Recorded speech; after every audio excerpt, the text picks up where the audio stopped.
La parole est à monsieur Éric Diard. Merci, Monsieur le Président. Madame la garde des Sceaux, comme tous les autres services publics, l'administration pénitentiaire a dû, elle aussi, se réorganiser. Je souhaite attirer votre attention sur l'ordonnance du 25 mars dernier qui autorise notamment l'octroi de remise de peine supplémentaire de 2 mois.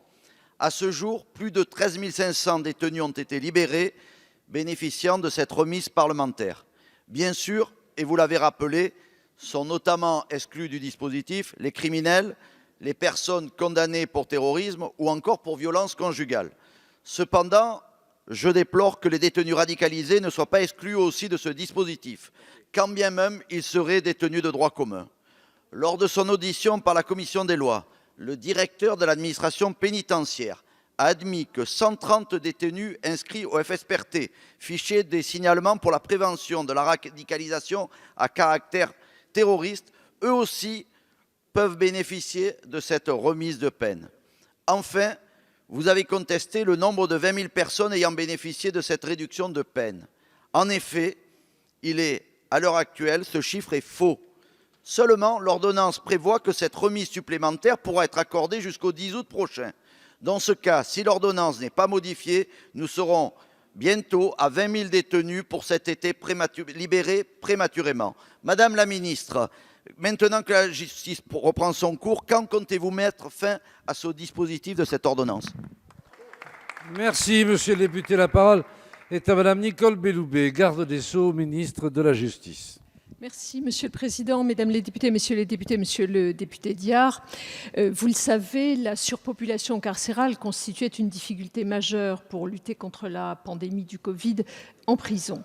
Et donc, à partir de cet état de fait, nous avons pris un certain nombre de mesures pour faire baisser cette surpopulation carcérale. Pour vous donner des chiffres que vous connaissez, le 16 mars, c'est-à-dire à la veille du confinement, il y avait 72 575 personnes détenues pour 61 109 places opérationnelles, ce qui représentait une surpopulation carcérale de 119%, tous établissements confondus.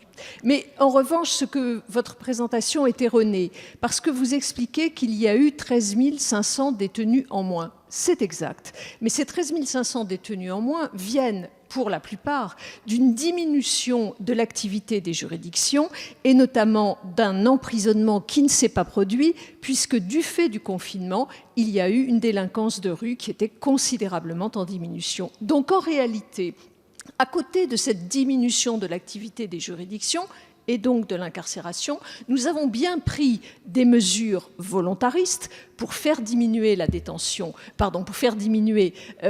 l'incarcération, mais ces mesures-là ne représentent que 5 400 personnes. Donc en réalité, le différentiel n'est pas celui que vous exposez. Et ces 5 400 détenus en moins qui résultent de mesures volontaristes que nous avons prises, c'était des personnes qui étaient essentiellement en toute fin de leur peine. Et comme vous l'avez rappelé, j'avais exclu les détenus condamnés pour crimes, terrorisme ou violences intrafamiliales. Cette période montre que la surpopulation carcérale n'est pas quelque chose qui est absolument fatal et que les outils que vous avez adoptés dans le cadre de la loi de réforme pour la justice vont nous permettre de continuer à aller en ce sens. Mais je l'ai dit, les mesures que nous avons adoptées pour lutter contre la pandémie sont des mesures provisoires et c'est cela qu'il faut retenir malgré la volonté que nous avons de lutter contre la surpopulation carcérale. Merci, madame la ministre. Monsieur Diard.